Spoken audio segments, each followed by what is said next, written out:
elas, se não for diretamente, mas indiretamente, elas estão sendo assoladas, estão sendo afligidas por esse tipo de problema. Tá? É problema de jovem com droga, problema de jovem ligado ao crime, ligado a álcool, né? Então, ou seja, nenhum tipo de família hoje está a parte disso. E muitas das vezes, tá? E muitas das vezes, uma primeira situação que nós podemos pensar, tá? De forma errada, e a gente, se Deus quiser, nós vamos chegar a esta conclusão ao final da minha fala, é de que a solução para isto é uma diminuição da maioridade penal. O que vem a ser isso? Hoje, na realidade, a nossa Constituição, ela tem algumas cláusulas técnicas. Aí os irmãos vão perguntar, o que são cláusulas técnicas? São cláusulas que, na realidade, são basilares. Ou seja, para um Estado, tá, ele ter a sua vida ordenada, existem algumas cláusulas que elas não podem ser mexidas, elas não podem ser alteradas, elas não podem ser modificadas. E uma das cláusulas está na garantia do direito individual. E está lá no artigo 228 da Constituição, de que o menor de 18 anos ele é inimputável. O que é isso? Na realidade, ele não pode responder criminalmente. Tá? Ele não pode responder criminalmente. Mas diante desses fatos que eu acabei falando, tá? E se eu for falar com os irmãos aqui, cada um vai lembrar de um fato, né? de um jovem que pode ter cometido algum ato delinquente. O que vem na nossa mente, primeiramente, é a diminuição da maioridade penal, ou seja, esse que não pode ser imputado a ele nenhuma penalidade abaixo de 18 anos, muitas das vezes queremos vê-lo já encarcerado. E a gente, no decorrer dessa exploração, vamos ver que, na realidade, essa solução não é a solução. Não é a solução. Até mesmo porque existe estudo que 70% da população carcerária, quando sai, eles retornam novamente a cometer os crimes. 70%. Isso se deve ao fato de que a nossa política também, tá? Nossa política carcerária, ou seja, você tão somente aprisionar um jovem ou uma criança, a solução. E muitas das vezes, tá? Muitas das vezes, essa potencialidade, tá? Essa energia que esse jovem, que essa criança tem, que hoje está canalizada para o mal, muitas das vezes ela pode ser utilizada no benefício dele mesmo e no benefício da nossa sociedade. Agora, o que será que tem faltado? Será que é a omissão? Será que é a negligência de nossas famílias? Certo? Então, a verdade é que existe dados momentos em que a gente olha e que a gente acha que realmente não se tem mais caminho, se pensa até em jogar a toalha. Jogar a toalha em razão de todo esse quadro de desordem social. E muitas vezes de formas inconscientes hoje em dia, nós mesmos estamos estimulando isso dentro dos nossos lares. Dentro dos nossos lares. Seja com o tratamento que nós temos com as nossas esposas, seja com o próprio tratamento que nós temos com os nossos filhos, ou seja até mesmo, tá, de forma consciente, estimulando, tipo, por exemplo, existe hoje uma brincadeira, né? Na nossa época, eu posso falar na nossa época, só as crianças aqui não escutem isso, mas na nossa época não havia nenhuma proibição, né, de se brincar de mocinho bandido, né? Os senhores aqui presentes, todo mundo acha que ficou de mocinho bandido, né? Quem não teve um revolvinho, né? Aquele revolvinho de espoleta, né? Assim, hoje isso não mais é permitido ser vendido. Mas existem hoje situações de brinquedos que são muito mais maléficos do que esse e que na realidade produzem dentro da criança algo que muitas das vezes é imperceptível aos nossos olhos. Tipo, esses games de guerra, esses games de crime, de violência, não sei se você já viu. Se você já viu, uma criança tentando isso, gente. Então, ele escolhe qual é a arma dele, ele escolhe qual é o ambiente que ele vai estar, e aquilo ali, na realidade, existe muitas das vezes, a situação exige dele uma ação sem reflexão. Ação sem reflexão. Então, ou seja, ele não reflete. Em dado momento, quando na realidade se eu estou sendo coagido, o que eu tenho que fazer? Eu tenho que reagir, eu tenho que agir, eu tenho que fazer de que forma? Ali não tem. Ali a vontade é tão somente dentro da máquina. E isso, de modo perceptível, muitas vezes tem criado nas nossas crianças um tipo de criança hoje, muitas vezes agressiva, crianças muitas vezes inquietas, né? São as chamadas crianças portadoras da TDAH, não é isso? Aqueles que são da área de medicina, transtorno, o que significa isso? Transtorno de déficit de atenção com hiperatividade. E essas crianças hoje, muitas vezes, né, conforme eu falei, e nós que estamos vivendo essa situação, são desde cedo já reféns de medicamentos pesados, né? Eu até pedi hoje o nome do remédio da droga Ritalina, é isso? Né? Ritalina. O composto desse remédio é altamente dependente, faz com que uma criança desde pequena, já se torne muito dependente daquilo. E isso aí, irmãos, pode ter, muitas das vezes, esse tipo de reação que nós vemos dos nossos jovens, dos nossos adolescentes.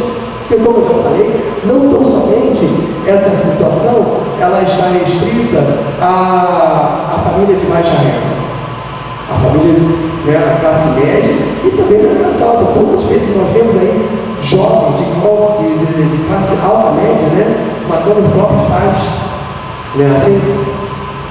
E aí, diante de todo esse desencontro, né, até que narrar, né, diante da falta de assistência também do Estado, aí automaticamente brota o quê? A revolta da sociedade, que clama por quê? Que clama por providência.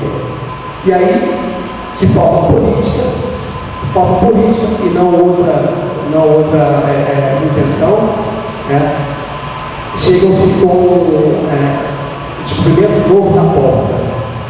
É a redução da maioridade penal. Ou seja, hoje estão tentando dentro do Congresso fazer com que o jovem, né, o adolescente, não é nem jovem, o adolescente de 16 anos, ele já possa ser preso. O ECA, que é o Estatuto da Criança e do Adolescente, ele prevê na realidade medidas socioeducativas, tá? Medidas socioeducativas. A medida socioeducativa hoje, para o menor que comete esse tipo de infração, tá? Ele vem de uma advertência, começa de uma advertência e vai até a mais severa, que é a perda da liberdade de forma não aprisionado, né? Que o jovem não pode ser aprisionado, tá? Ele é cautelado em instituição. Só que ele, o máximo que ele pode ficar lá são quantos anos? 3 anos. 3 anos. Eu não sei, né, os irmãos, mas eu já participei de uma palestra, hoje ele é desembargador, agora é Bezerra de Melo, que naquela palestra só se tinha advogados presentes, certo? E no início da palestra ele fez uma pergunta. Quantos eram a favor da diminuição da maioridade penal? E vários, né? Eu levantei a mão. Ao final da palestra, né, depois de todas as exposições, ele, Marco Aurélio Bezerra de Melo, eu não tenho ciência de que seja cristão, ou seja, que tem uma visão, que deveria ter uma visão diferente nesse caso, me fez convencer de que, na realidade, essa não é a solução. A solução. Então, ou seja, hoje a solução de que os políticos eles entendem é uma punição desmedida, redução de maioridade penal e até pena de morte. Até pena de morte. Quando na realidade, gente, nós estamos diante de crianças. Nós estamos diante de jovens que muitas das vezes não souberam o que é o carinho de pai, o carinho de mãe. Nunca souberam, na realidade, o que é viver uma infância. Nunca aplicaram. Hoje esses jovens, né, o cotidiano deles é o quê? É ver cadáveres mortos, né, ver polícia, função de polícia nas comunidades, O juiz só é apresentado para ele para tirar a liberdade dele. Em outro momento ele não sabe. Então, muitas das vezes, a maior parte das vezes, na verdade, eu posso dizer que a questão hoje do jovem, ele é mais uma consequência da nossa sociedade. E aí sim, a gente vem falar sobre o que a família, né, conforme a gente deu lá no início, né, o texto diz assim: porque eu tenho conhecido, deixa eu ver a exigência, que ele há de ordenar seus filhos e a sua casa depois dele, para que guardem o caminho do Senhor, para agir com juízo, com justiça e com juízo. Qual é a Cláudia, ela vai, depois da minha palavra, vai trazer com mais propriedade a respeito do assunto, mas qual é hoje a qualidade do relacionamento nosso com nossos filhos? Qual tem sido o tempo, né, separado para educarmos? Hoje é muito fácil, a família hoje ela entende que a educação ela tem que ser dada pela escola, ela tem que ser dada pela igreja, ela tem que ser dada por vários tipos de instituição, menos ela traz para ela essa responsabilidade. E depois todos ficam reféns da própria atitude, né? O desembargador Paulo Roberto Ventura, ele fala o seguinte, ele diz o seguinte, com relação à pena, né, essa questão da maioridade penal, a pena solta dentro do Código como uma forma de reprovação e prevenção ao crime, vem se mostrando de toda inócua, pois se pensarmos só na pena, em pouco tempo veremos as cadeias ainda mais superlotadas e mesmo assim continuaremos reclusos em nossas casas, perplexos e medrosos dentro dos nossos carros blindados, aqueles que podem, né? Aqueles que podem ter carros blindados. Mas o que está acontecendo hoje, gente, é justamente isso. Está acontecendo hoje e do envolvimento do jovem e da criança, às vezes, quanto mais cedo ainda, dentro desse grupo, muito dessa participação é por falta e a negligência nossa. Eu gostaria de hoje estar trazendo esse assunto para vocês, e até eu falei para a irmã Sandra, que eu gostaria, porque como eu falei, eu não sou pastor, né? Mas para fazer só de algo positivo, mas abrir para os irmãos, aquele que quisesse também se colocar a respeito dessa questão, o que eles entendem a respeito de que hoje a família, ela está terceirizando algo que é de sua obrigação, que é da educação e do ensino. Não existe outro senão a educação para que a gente possa mudar esse quadro que hoje é real e existe. Os irmãos têm alguma colocação? Por favor. Eu costumo ver a família hoje, eu sou mãe, costumo ver a família hoje permissiva. Deixamos de fazer o que quer, sem orientação coerente, né, com exemplos também, e também fingindo não ver. Os filhos agem errado, os pais estão fingindo. Então, acho que isso tem contribuído para quando eu chego no pecado de 15, 16 anos, aí já está completamente sem condição de vencer, né? Como os pais não tiveram autoridade por eles até a realidade da vida. Isso deve começar a viver. Tem uma meta de um ano, ela já sabe o que é errado, ela vai fazer as coisas, ela vai falar não, ela vai falar não. Então, quando já se aprende. Então, até 15 anos, ela tem muito que saber, os pais têm que estar atentos às coisas que os filhos estão aprendendo fora de casa, e também em casa, principalmente com televisão, internet. A irmã ela colocou muito bem, né, a permissividade hoje, né, torna-se bastante frequente dentro das nossas famílias, mas também às vezes em razão, como a irmã falou, hoje os meios de comunicação, de conhecimento através da internet, principalmente esse canal, tem feito com que o jovem, a própria criança, né, ela tenha hoje ou então pense que tenha um conhecimento em que ela pode, na realidade, ser praticamente quase independente. Ela não quer mais ouvir os pais, o conselho de pais. Né? Na nossa época, com certeza, a gama de conhecimento hoje, de informação, que se tem hoje através do site, na nossa época não existia. Então ficávamos muito mais à mercê da orientação dos nossos pais.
Que o Estado deveria estar fazendo, a igreja tem se colocado no lugar do Estado.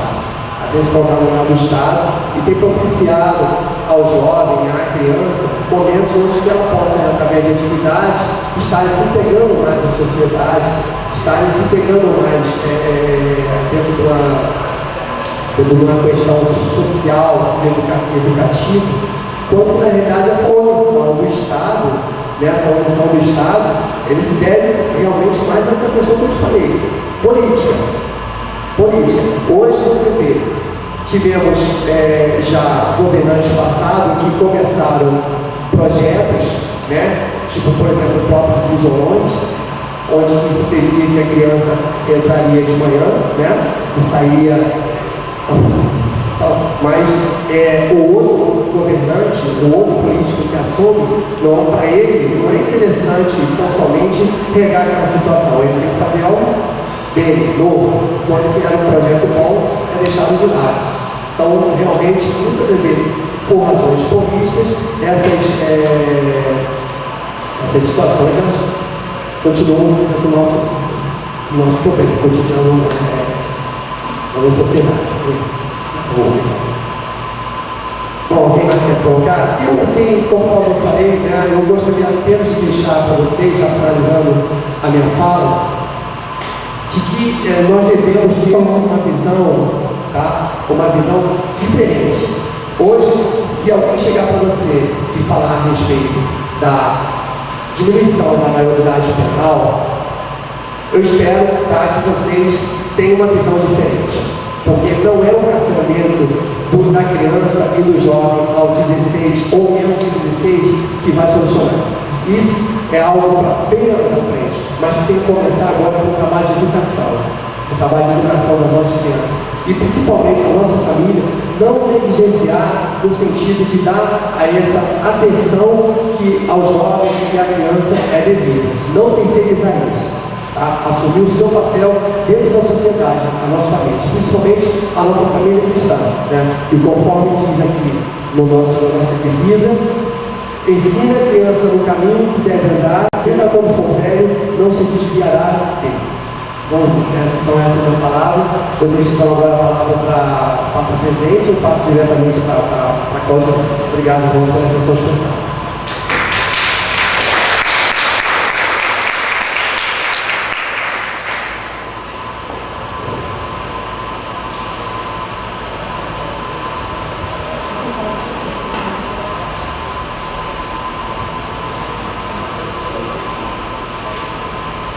Você quer compartilhar a palavra, tá vendo? Mesmo aqui, é o Bíblia sempre casado. Bom dia, amados. Em primeiro lugar, gostaria de agradecer pelo carinho, pela confiança e pela responsabilidade que é muito grande estar aqui à frente de falar, porque, conforme o Edson esqueceu de falar que nós somos casados. Conforme ele falou, nós não temos formação teológica, né? Então, quando as pessoas nos convidam, nós buscamos colocar sempre a nossa experiência profissional.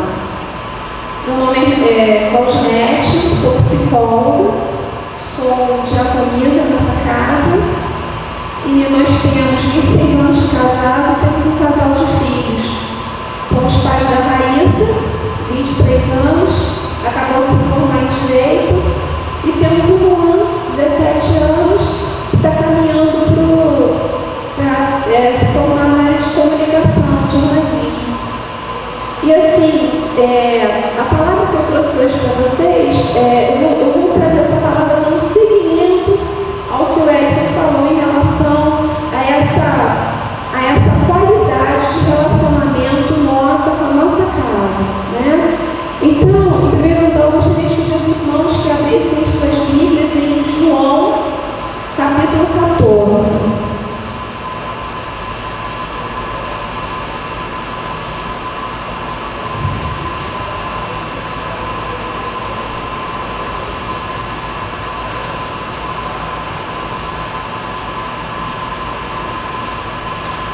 João capítulo 14, versículo 1, diz assim na minha versão: não se turbe o vosso coração, credes em Deus, crede também em mim. Por que eu escolhi esse texto para trazer para os irmãos? Porque assim, como terapeuta, acompanhando crianças, os pais que trazem essas crianças, eu observo hoje que assim, esses pais estão trazendo esses filhos enviados por escolas ou por pessoas que cuidam dessas crianças para que esses pais trabalhem fora. Esses pais chegam para mim muito nervosos, agitados, preocupados. E muitas vezes eles já querem trazer um diagnóstico pronto dessa criança para que eu possa resolver o problema que eles não conseguiram dar conta. Então, o que eu observo? A irmã colocou, a irmã é professora, e colocou há pouco que observa que a educação está muito permissiva. E eu concordo completamente com essa colocação da irmã, porque assim, o que eu observo? Como o Edson falou na área jurídica, os pais contam muito com escola e com a igreja para educarem seus filhos. E finalizam esperando de um profissional que dê conta daquilo que eles não conseguiram dar, que a escola não resolveu e que a religião também não colabora. Aí, para finalizar, eles buscam a terapia. Por que isso? Porque falta neles buscar para si a responsabilidade de lidar com os problemas. E nós ficamos numa situação muito delicada de explicar para esses pais que muitas vezes esse diagnóstico que eles trazem prontos desses filhos não é verdade. Semana passada veio um casal para mim de uma escola trazendo o diagnóstico de que o filho era Asperger. O Asperger é a família do autista. É um autismo mais abrando. Então, eu perguntei, fiz algumas perguntas acerca do comportamento dessa criança e falei assim para eles: olha, o que vocês estão trazendo para mim acerca do filhinho de vocês de 5 anos não bate. Não é a postura de uma criança Asperger agir dessa forma. Mas eu preciso fazer uma análise da criança, observar o comportamentozinho dela para fechar isso com vocês. A criança veio essa semana. E, gente, de Asperger a criança não tem nada. É muito fácil